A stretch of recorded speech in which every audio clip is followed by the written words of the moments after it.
So at midnight tonight, the price of petrol and diesel going up. Although inflation seems to have stabilized in the past 2 months, these increases in fuel will undoubtedly have a knock-on effect across the economy. We could be in for another rate hike soon. How much did it cost you to fill your tank this week? How about a 2 liter of cooking oil or that 10-kilogram bag of maize meal? If your answer is a lot more than last year, you are absolutely not alone. In recent months, South African inflation has hit its highest peak in over 10 months. This means, on average, everything in your budget, from your car payment to your groceries, is costing you substantially more.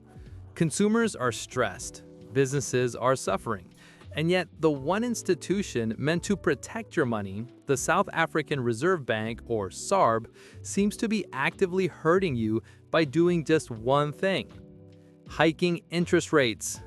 So why are they doing this? Why can't they just cut interest rates and give us a break? To understand why the SARB hikes interest rates, we first need to look at what's actually driving our inflation. It's a two-punch combination of global and intensely local factors. Punch 1, the global cost push.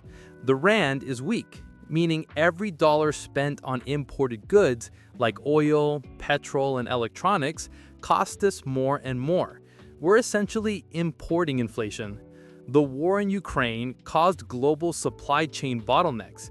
It all contributes to what economists call cost push inflation. Punch 2, the Eskom tax.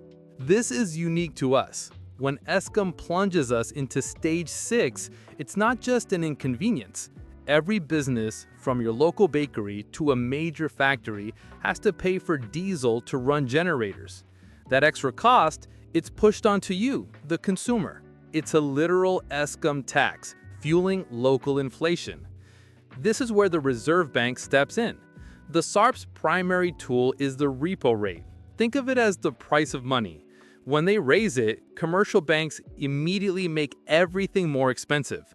Your bond, your car payment, your credit card debt. Why? They are fighting demand. If your debt payments go up, you have less disposable income. You are forced to save money and spend less on non-essentials. This reduction in spending cools the economy down.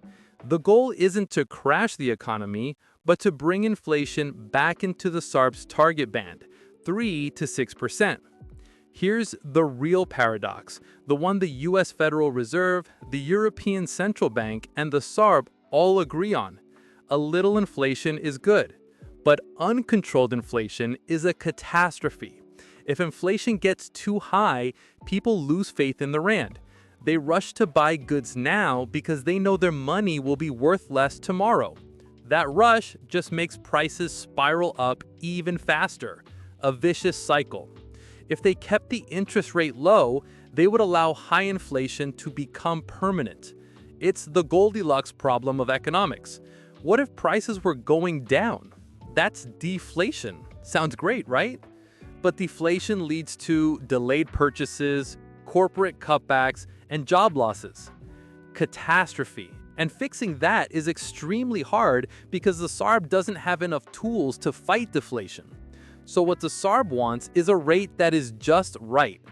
But it comes at a painful cost: slower economic growth, higher unemployment, and a real squeeze on every household budget. The short-term pain is the price we pay to secure the value of the rand for the future. Like and subscribe.